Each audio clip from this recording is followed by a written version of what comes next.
capital is the financial foundation of a company. It is created by the contributions from partners or shareholders, which can include money, assets, or rights, depending on the type of a company and what our law says. This contribution helps the company to start and continue its operation.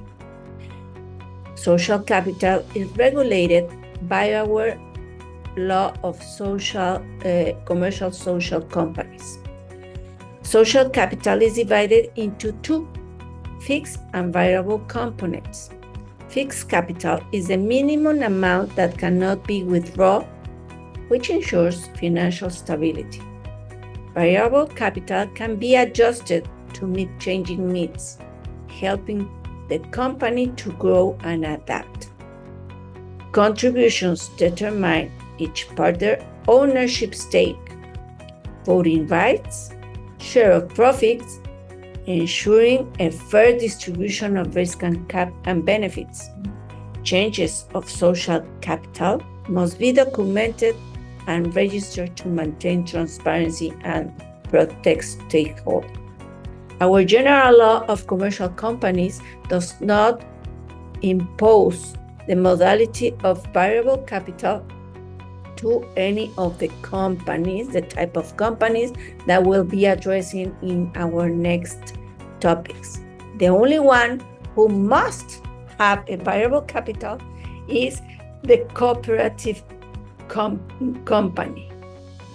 The benefit of having variable company, as we will see later on, is that we can change, we can increase or decrease the contributions or the capital with the contributions of partners whenever we want, without making changes to our document of our articles of incorporation.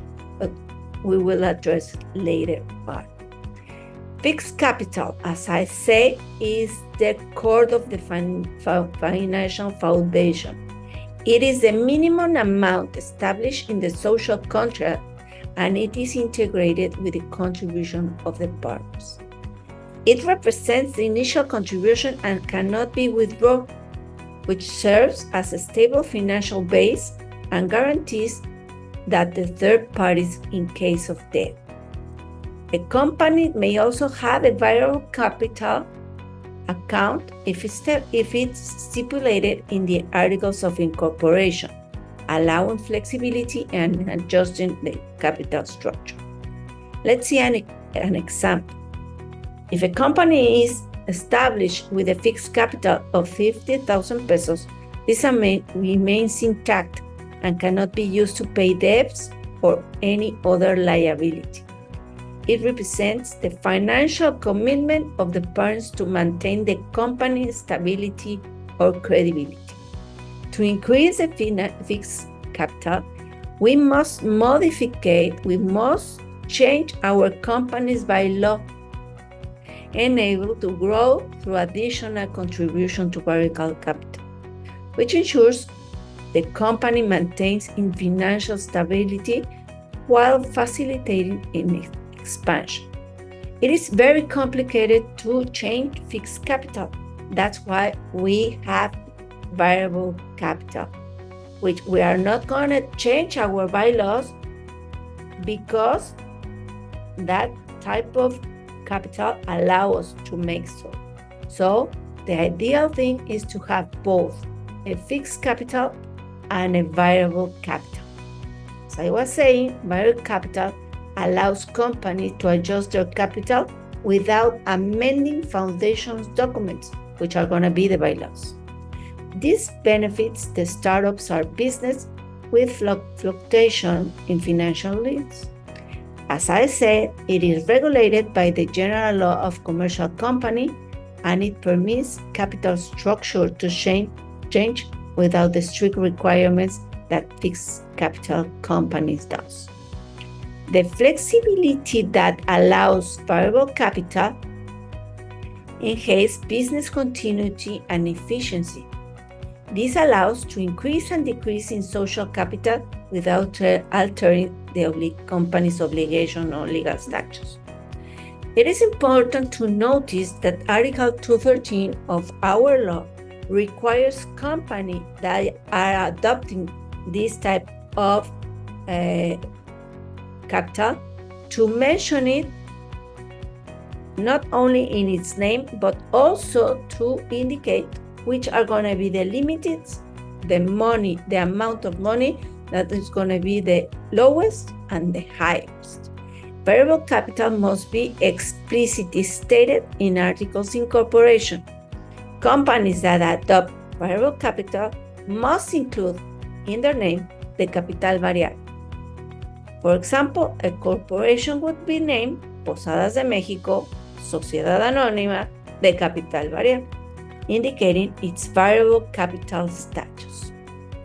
Variable capital adjustment lets companies flexibility modify their capital to meet changing needs. Variable capital may increase as a vital issue for the company to grow and have financial stability.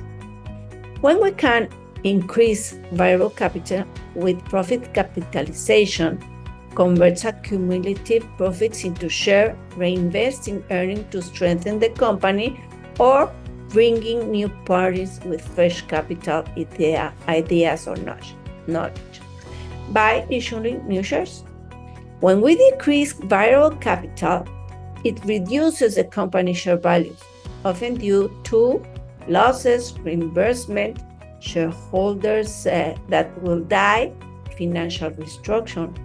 For a company might reduce its capital to return excess of funds to the shareholders.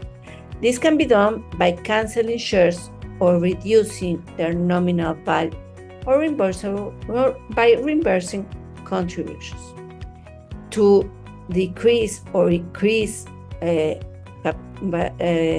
variable capital, an extraordinary meeting of partners or shareholders must be addressed, and it should be stated in the document and registered in the book where all the capital is stated. For increasing or decreasing, in both cases, we may have to address a meeting. In case of increasing, the capital requires the shareholders' approval by detailing the reasons, amount, and methods. A majority vote of at least 50% is needed. Once approved, the increase is formalized through issuing new shares or adjusting existing shares. It must be recorded and reported to the Public Register of Commerce. When we decrease, it is the same thing. We have to call for a meeting, and we need the majority of votes of the 50% of those votes. The reduction is formalized by canceling shares, reducing nominal value, or reimbursing shareholders. And as well, this must be recorded to relevant authorities. What are the advantages and benefits of the variable capital? Well, it provides companies with flexibility to adapt to business needs without extensive bureaucracy, which is especially beneficial in dynamic sectors. However, a valid increase in variable capital requires compliance with the company's bylaws and relevant legal requirements. This adaptability supports smoother operations and strategic planning, which enables companies to respond promptly to opportunities and challenges.